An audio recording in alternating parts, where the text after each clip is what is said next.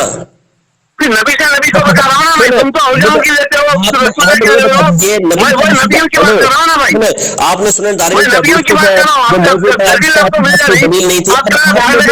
جائے سوال میرا چھوٹا سا، آپ مجھے بتا دیجیے نبی کا وسیلہ لینا اور بتوں کو پوجنا یہ دونوں ایک چیز ہیں کیا؟ دیکھیے، کھڑی ہو یا لیٹی ہو، کھڑے تو ماں بلی، کھڑے تو ماں بلی، اب سنو حسین چاول دی. سنو سنو سنو سنو اب آپ چپ ہو. آپ نے کہا کہ نبی کا وسیلہ لینا. سنیں آپ نے کہا مکے میں جو 365 بت تھے وہ کھڑے ہوئے تھے، کون کس کے نام سے تھے؟ سنیں سنیں سنیں آپ مجھے یہ بتا دیجئے کہ نبی علیہ الصلوۃ والسلام کا وسیلہ لینا اور بت کو پوج رہے ہیں دونوں برابر ہیں کیا؟ برابر. عثمان بن حنیف کی آپ نے جامع اس کی حدیث پڑھی ہے آپ نے؟ اس کے سنن نسائی کی پڑھیے آپ. سنیں ابن ماجہ شریف کی حدیث نسائی پڑھیے آپ، ماجہ شریف کی پڑھیے آپ سنو آپ غریبی حدیثوں کو پکڑ کے چلتے ہیں، غریبی حدیثوں کو پکڑ کے چلتے ہیں. اے بھائی ادھر آپ خاموش رہے. آپ نے کہا کہ حضور علیہ الصلوۃ والسلام کا وسیلہ لینا اور بتوں کو پوجنا یہ دونوں برابر. سمجھ گئے؟ دونوں برابر ہے انشاءاللہ رحمان، دونوں برابر ہے. آج کے دور بیچ محمد مولا بیچ محمد مولا. میں آپ کو حدیث سناتا ہوں. عثمان بن حنیف رضی اللہ تعالیٰ سے روایت ہے کہ ایک نابینا شخص، آپ یہ فتویٰ صحابی رسول پہ لگے گا شرک کا تمہارے مطابق، اور سب سے پہلے پھر بتاؤ شرک کا فتویٰ تمہاری طرف لوٹے گا یا نہیں لوٹے گا؟ حدیث سنیے.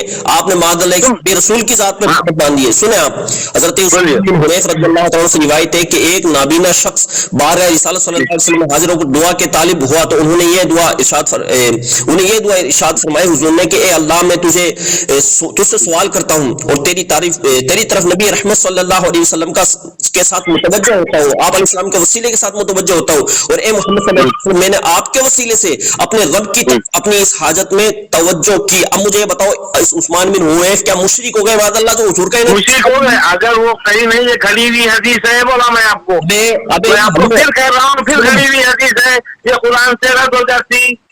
یہ حدیث گھڑی نہیں ہے. حدیث اللہ کے رسول کو زندگی میں اللہ تعالیٰ بتا دیے میں نفع نقصان کا فائدہ رکھنے والا نہیں ہوں. بولے اچھا اللہ تعالیٰ بولے، یہ بتا اللہ کے رسول کو بتاتے بولے کہ میں نفع نقصان کا جاننے والا نہیں ہوں. ایسا ہوتا تو میں خزانے جمع کرتا. بولے وسیلے کا موضوع 4 دن بھوکے نہیں رہتے تھے، 5 دن بھوکے نہیں رہتے تھے اللہ کے رسول. اگر ایسا ہوتا تو ارے تمہارا اسلام 360 ہے، اس میں ابن ماجہ میں اسٹیٹس اس کا صحیح دیا ہوا ہے. اب مجھے بتائیں صحابی رسول کو جو مشرک کہتا ہے اس کے ایمان کا کیا ٹھکانہ ہے پھر؟ ارے صحابی رسول کو تمہارا اسلام 360 ہے نا، یا تو اس کو غلط بتاؤ، اس میں لکھی ہے صحیح ہے یہ حدیث.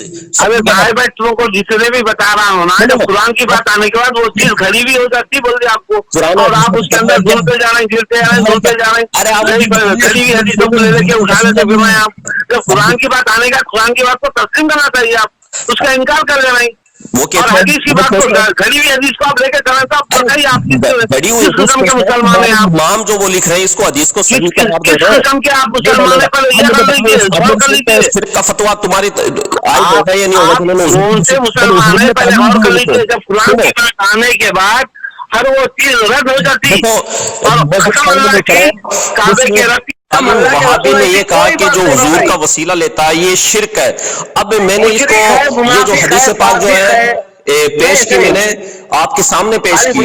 سنیں آپ سنن ابن ماجہ کی میں نے حدیث پیش کی، حدیث نمبر 1385 ہے اور اس کی سند بھی صحیح ہے. اور حضور علیہ السلام خود تعلیم دے رہے ہیں کہ میرے وسیلے سے دعا کرو. ابھی ماذ اللہ تو نجس لوگوں اور تمبخت لوگوں کی عادت دیکھو، ان کے حالات دیکھو. ایک صحابی رسول کا ماذ اللہ شرک کا فتویٰ لگا رہے ہیں، ماذ اللہ استغفر اللہ. ان کے قواعد کے مطابق تو شرک صحابی رسول کی طرف لوٹ رہا ہے، کیونکہ وہ حدیث میں اس حدیث میں اس کی سند بھی صحیح قرار دی گئی ہے. اور سنن دارمی کی جو حدیث حضرت عائشہ والی میں نے